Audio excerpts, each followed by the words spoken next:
video is going to show you how to add a new page to your SASBO website. You have two options to add a new page.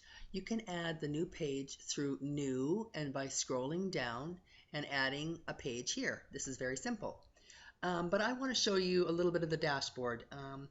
I find it's kind of nice to go through the dashboard and you can see and get familiar with some of the features of the dashboard. So you go over to the SASBO word at the left and click on Dashboard.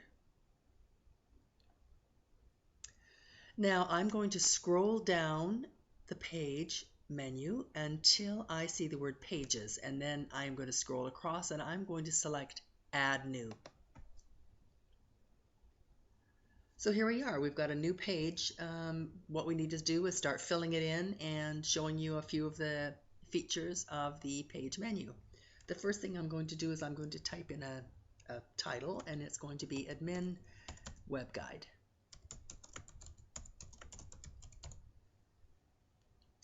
That's where you put the title. Down here is where you're going to actually fill in the data. It's similar to any kind of a word processing application. So let's just start typing it in.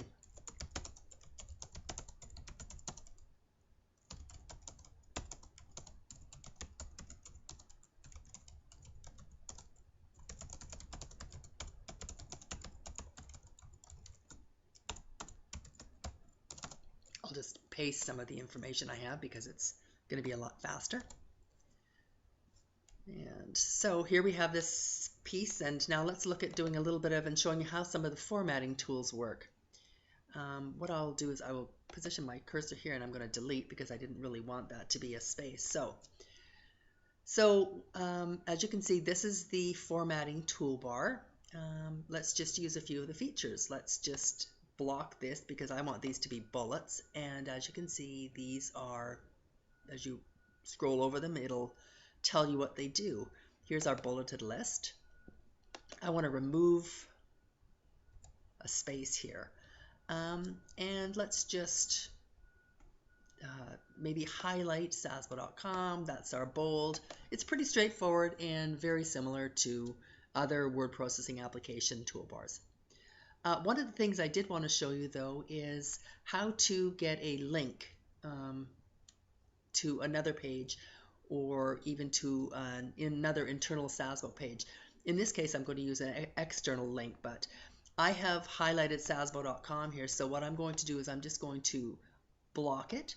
I'm going to go up here, which is the little insert edit link, and this is going to be our hyperlink, so I'm going to click on it. It's going to ask me what the URL is going to be, and that's the website address page, so I'm going to type in http:// and this is www.sasbo.com. That's going to be my link. If I had wanted to use another internal link to a page within this website, I could have gone down here where it says or link to existing content. It's already got a number of pages that I could have linked to that would have opened up those pages for us from a link.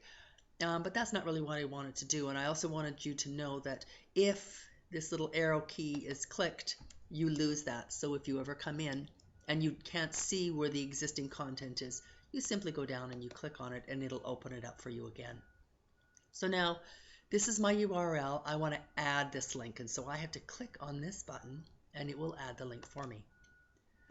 And as you can see, there's our link. It's similar to other links. It's bolded, it's colored, and it's got an underline. So this is how you add the new page and you put your data in. There are a few other things that I wanted to show you. One of the things is if we wanted to take a look at the page before we actually take it live, you would actually click on the word preview. And there is the file, the new page as it is. It's not live, it's just showing you a preview, which is great. It gives you the opportunity to say, oh, I didn't like this, or I did like this, or I want to add this. But for the purposes of this demonstration, it's fine. So I'm going to go back up here to this tab. As you can see, this is just a preview tab, so I'm going to close it off. Now I'm in the page again, but I remember one thing that I wanted to add for you. We have two different parts of the website. We have the public menu where all the public can see the pages, but there's also an area where it's called the members menu. It's a separate member menu, and the members only can see it. So if I wanted this page to be protected from the public, I would have to make an additional setting to that. And you would scroll down the side using the toolbar, the tool scroll bar, and you would find a box at the bottom that says restrict access. Now I need to restrict the access, so I'm going to use this little, see those little arrow keys often open up boxes. I will click on it.